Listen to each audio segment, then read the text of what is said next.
Not Wednesday. Today Thursday. Happy Thursday. Yesterday was Wednesday because Married at First Sight came on yesterday. Yesterday was Wednesday. Okay. Happy Thursday. We're almost to Friday, so make sure you're smiling today.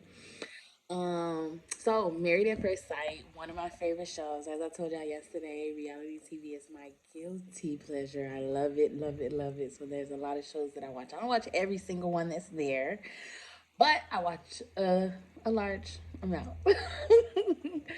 So today, Married at First Sight. I'm not going to talk about every single one of the couples because I don't really have something to say about every single one.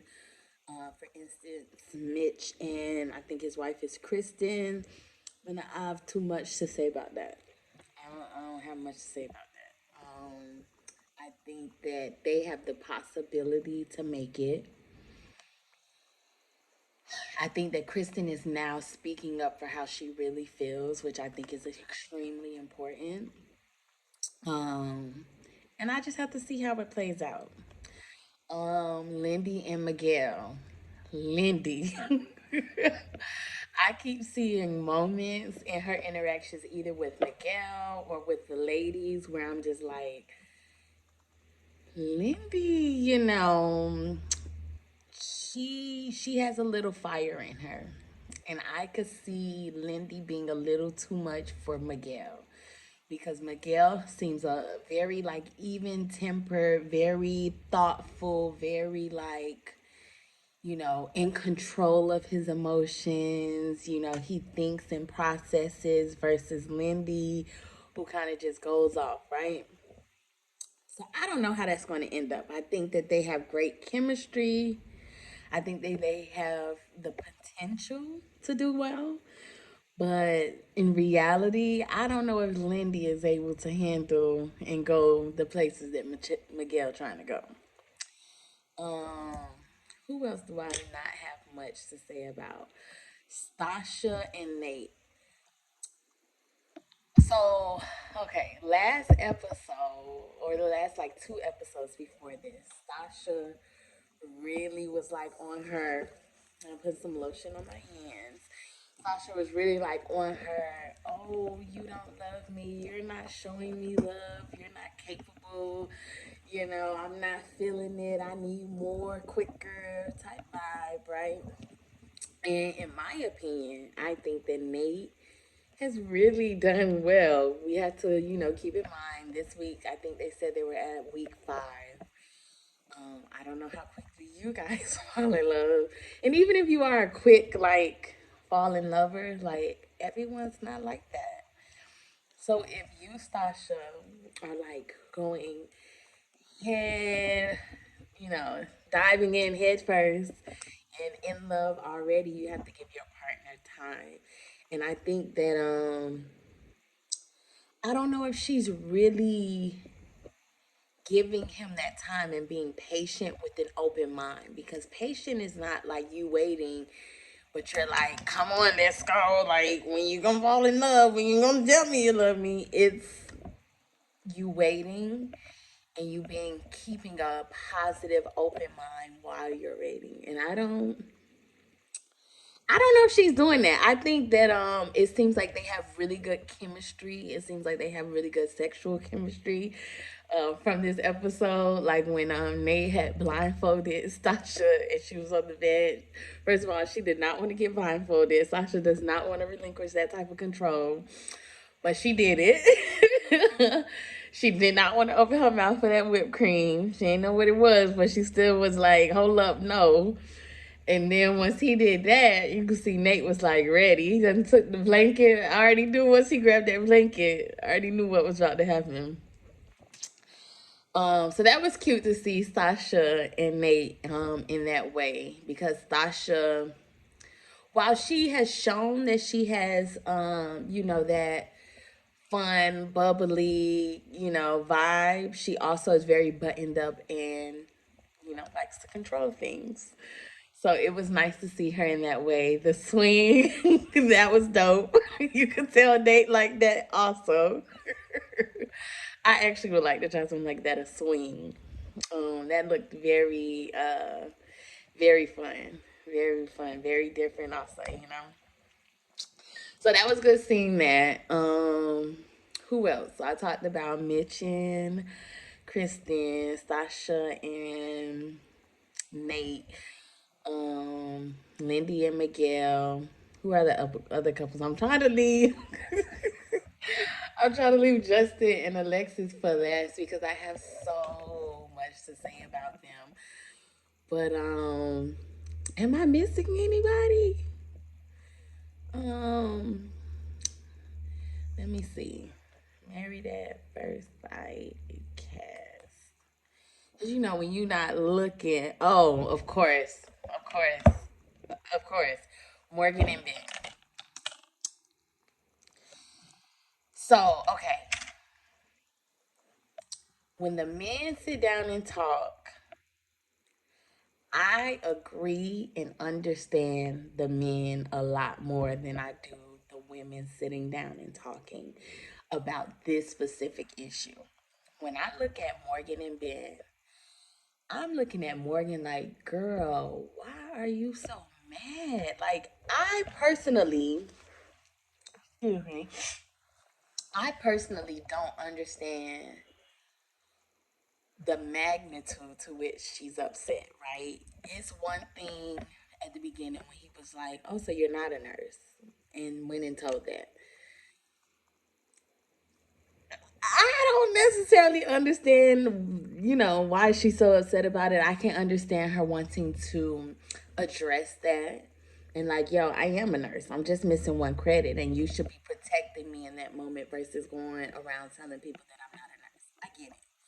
But to me, in my opinion, especially her being married, that's something that you can talk about and then forgive.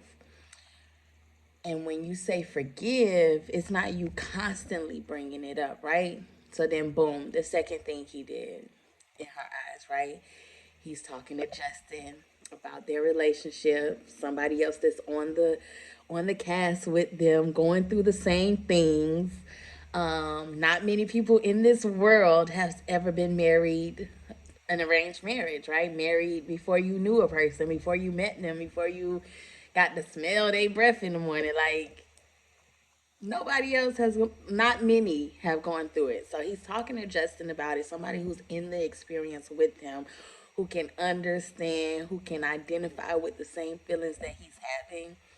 And she not feeling it. She's like, no, don't talk to Justin, don't talk to none of them about our relationship. So on one hand, I'm like, Ben, you gotta stand up for yourself. And then he did say it one episode. I want to say like either last episode.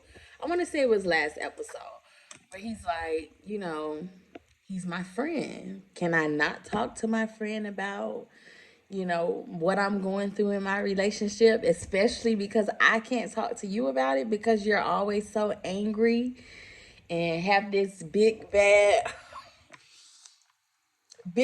wolf exterior. Like, soften up a little bit, like open up a little bit so that your husband, Morgan, so that your husband feels comfortable talking to you and expressing himself to you.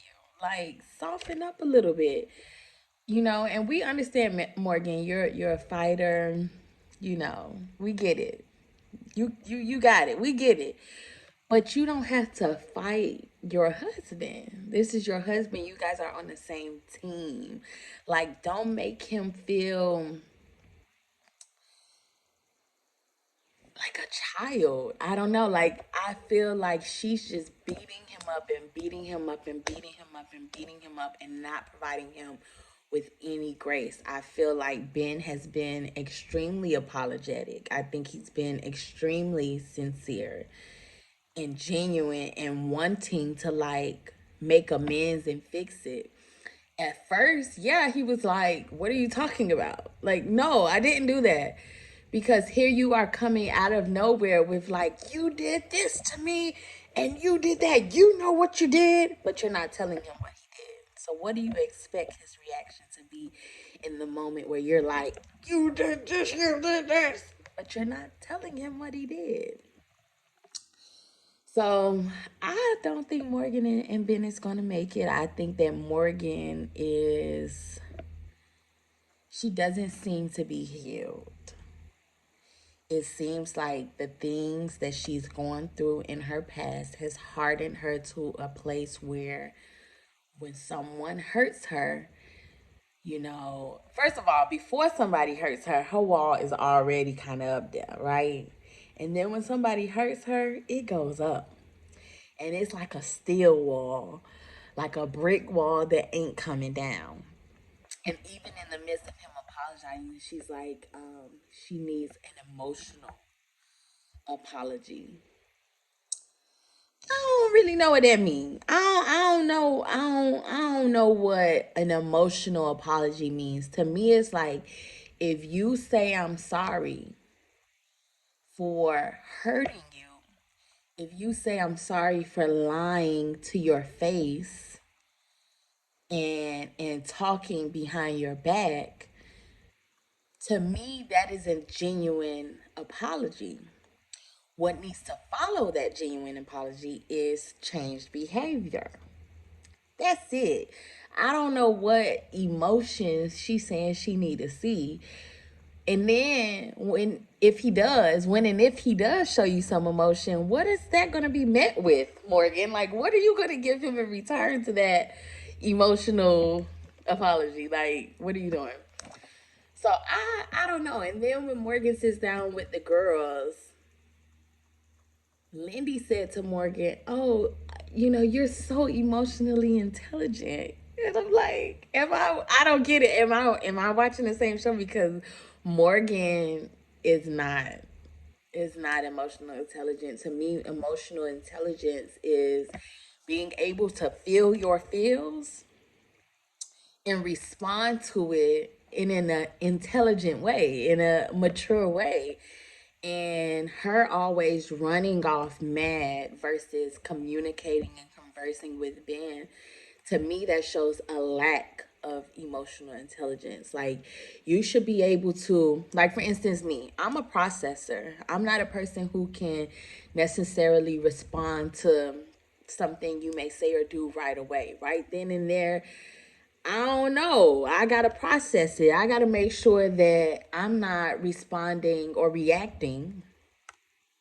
There's a difference between responding and reacting. I have to make sure that I'm not reacting based off of the things that I've gone through in my past. Like, I want to make sure that I'm responding to what you are doing and you alone, not my previous experiences or my previous traumas. I want to respond to you. So I understand at times needing time to process before you can respond to something, right? I get that. But for her, it's like she puts up these stone walls and runs away, like how she did with Ben. She didn't have those conversations then. She didn't even really give him any information. It wasn't like, hey, I'm feeling really emotional and upset because Alexis came and spoke to me about the conversations you've been having with Justice. Right now, I am livid. I am pissed, okay? I cannot have a kind, respectful conversation with you, so I need to leave. But then at the same time, leave, right? If you're married, involve, does leaving involve you having to like actually leave your home? Why can't leave be you going to the other bedroom? So that's to me another indicator that Morgan is not prepared or ready for this level of a commitment because she has left so many times already. And Ben is like, talk to me. Like, we can fix this. Like, I'm here. I'm willing. Like, let's talk about it. And she's like, no, I gotta go. Like, even when he came and he gave her the flowers. That was the funniest scene to me because she walked into that thing like she knew she was mad and she knew she wanted him to feel. She knew she wanted him to feel her anger. And that was just so crazy to me because it's almost like she's not even aware of what she's doing.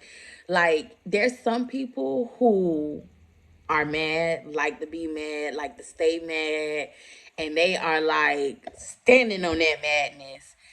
But when you're in a marriage, like, you have to be on the side of you and your partner. That anger or those emotions, you can't be so tied and stuck to them. You have to be able to say, like, when your partner apologizes and takes accountability, like, you have to be able to say, okay, I forgive you. And then be able to step back and watch them for that changed behavior so that you can really, like, forgive them and let it go and move on. And you have to want to move on. Like, honestly, it seems like Morgan likes, she like being upset. She don't want no peace. She don't want no love. She don't want vulnerability from her husband. Cause every time that Ben has given her that, she has stonewalled him, okay?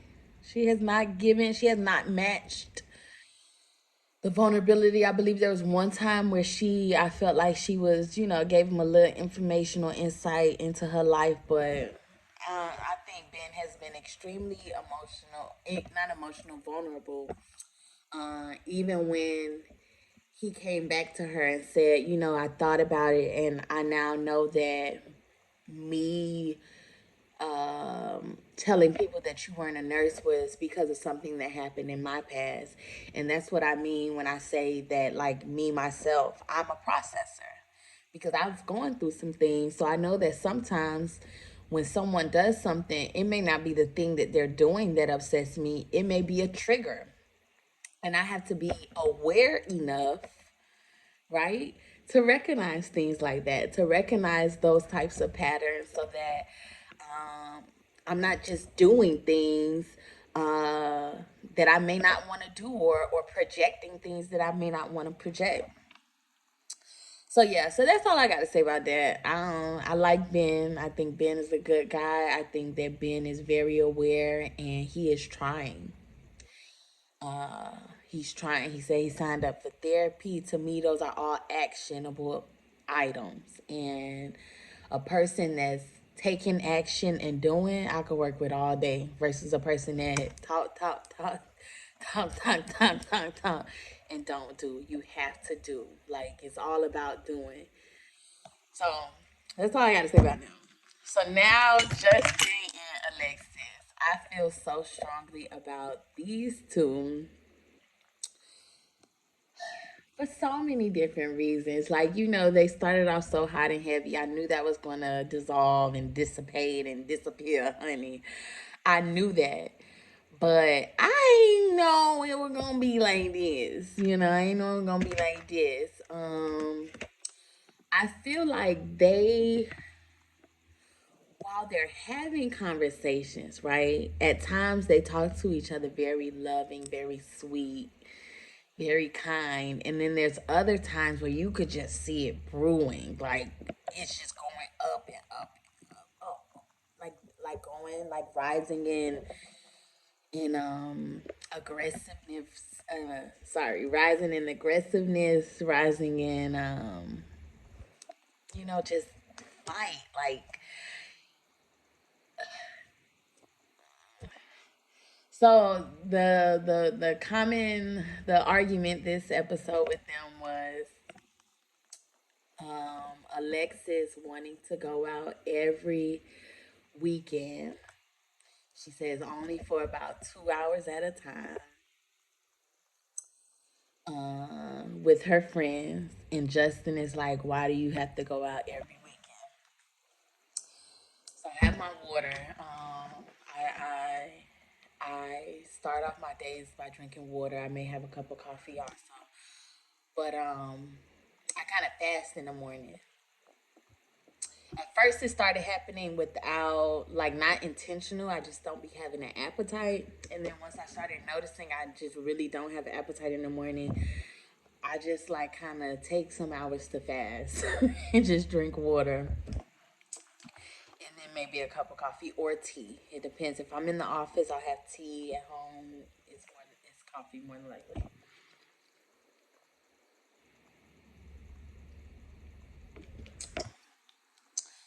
Um, She wants to go out. So I get it, right? I think that it's very important when you get in a relationship that you maintain your relationships that are outside of that relationship, right? I think that is extremely important. In my current relationship, I try to be very intentional about that. Because you have friends, you have family members you care about, and you want to be able to maintain these relationships. So she's like, what's the big deal? Why can't I go out on the weekend? It's only for 2 hours. She said it's not only to the club. Several times he said to the club, to the club, to the club. She said sometimes it's brunch or dinner. He was like, well, why can't you just go bowling? Why you gotta go to the club? I'm a little conflicted because I understand where she is coming from, right? If it's only one day a week for 2 hours, what's the big deal? What's the problem? Why can't she go out if she's spending 6 days and 22 hours with you? Why she can't go out for 2 hours? If she's giving you 6 days and 22 hours. But as Justin continued to talk throughout the episode, what I noticed is that it don't seem like she's giving him 6 days and 22 hours. So I think that his verbiage and the words he's using to communicate what he's feeling is is changing how she's receiving it, right? Because what she's hearing is that I don't want you to hang out with your friends. You need to stay home. And what she's saying is, you ain't about to control me. I'm going out with my friends, okay? I'm gonna go out. It's only 2 hours. What's the big deal? When I had you come out with me, you was like, this ain't my vibe. I ain't feeling it, so you ain't come again. I tried. What you want me to do? But on his end, it's like he's like, I want you to spend time with me. I want you to want me. I want you to want to hang out with me the way you want to hang out with your friends.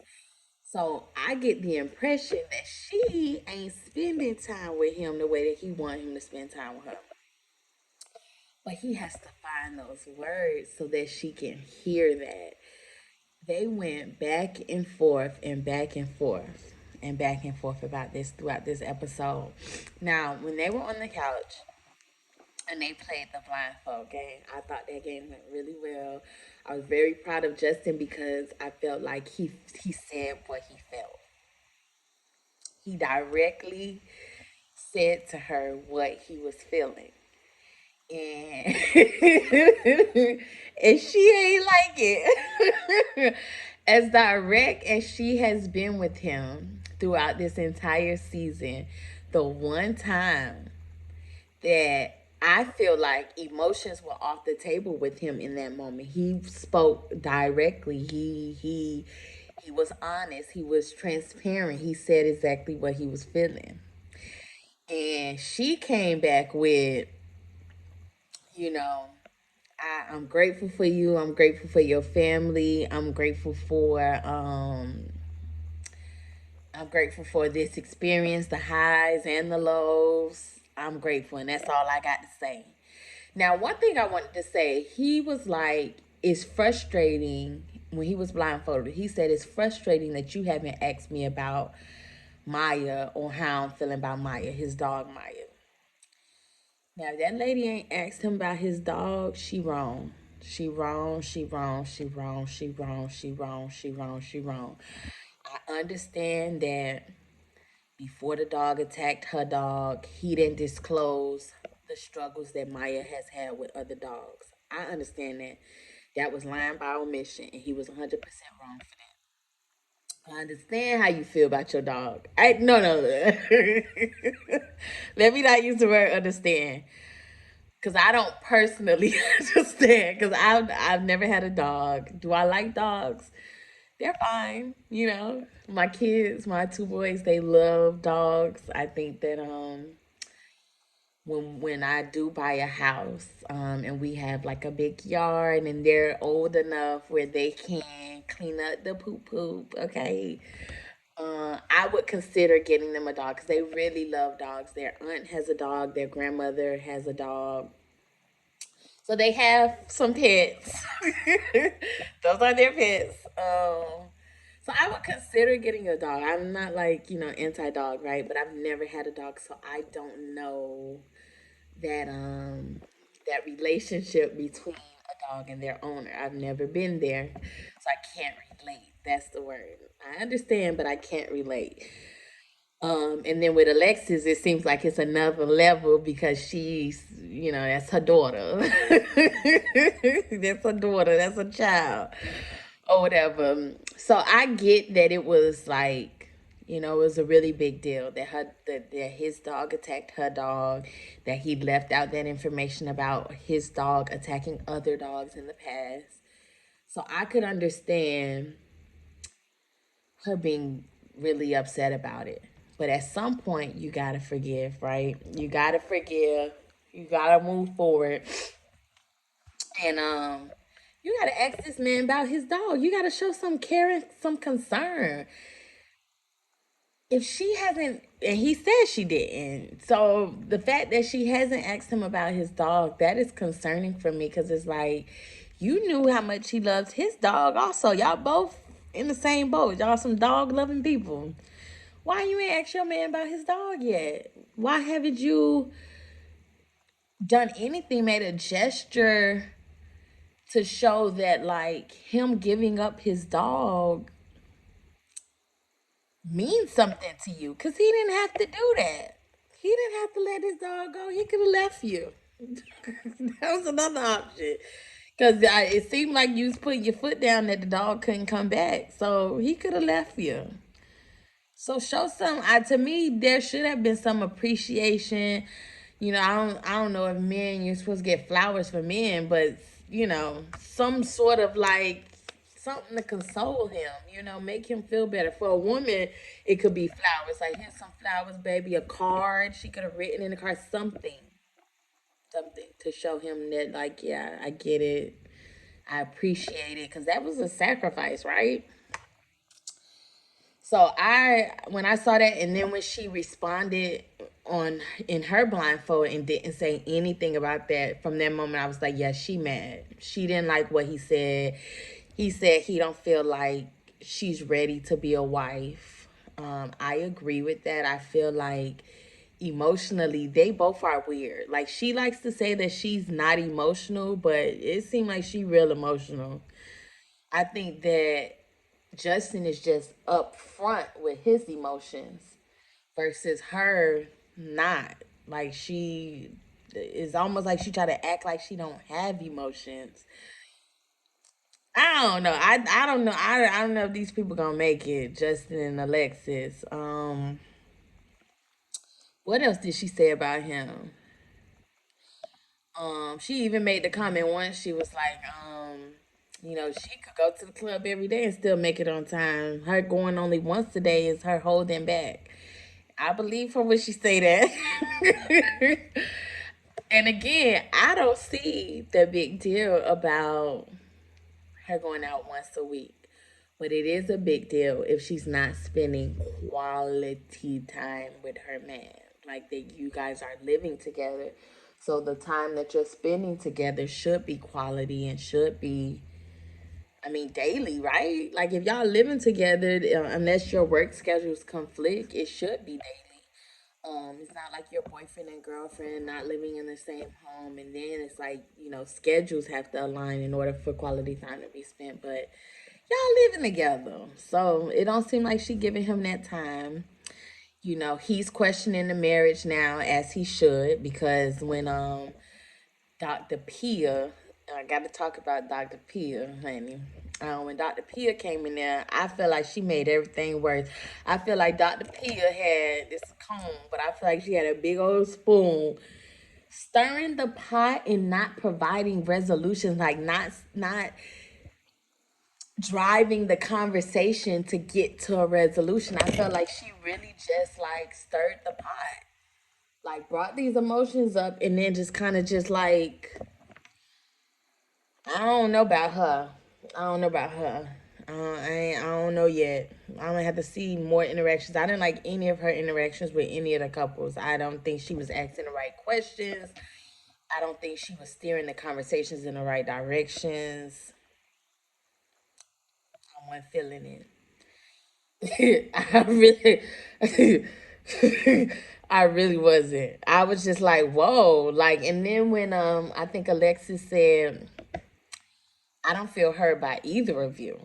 I was like, yeah, it don't seem like it because you know she should have been getting to the root of why Justin said what he said about her not needing to go out. Why can't she go out? That's not single woman behavior. Going out with her friends once a week. Um, in a in a in an 8 week process, maybe I could see her sacrificing maybe like every other week so that she's giving the majority of her time to Justin. But it all just goes back to how much time are they actually spending. We only see snippets of the time that they spend together, so it really just falls on that. How much time is he actually getting um, to warrant? Like, does that warrant what he's saying? Like, I need more time with you. Um, Alexis is another one who I feel like she's not emotionally intelligent. She kind of tries to make it seem like she is, but uh, I don't know. I their interactions are so weird at times to me. I can't really put words to what I feel about Alexis. At times, I feel like she's communicating effectively, and then other times, I feel like she's talking in circles. Like she'll say something at the beginning of the conversation that makes it seem like she feels one way, but then when Justin reacts, it's almost like she changes her position or changes what she's saying. It's like a mind. So I don't know. Alexis and Justin, I don't know. I really don't know. Um, I think that's it. I got. That's all I got. Like I said, Married at First Sight is one of my favorite shows. Other shows that I watch and may, do videos for is Love and Marriage Huntsville. That's my show. Um, Married at First Sight. I don't know if I'm gonna do no reviews for Married at First. No, no, not Married at First Sight. Married to Medicine. I meant to say. Um, and so many others. But if you like my content so far, please subscribe, like, comment, and I will be sure to post some more videos. Thank you for watching today. Happy Thursday. I hope you guys have a great day. And until next time, positively be out.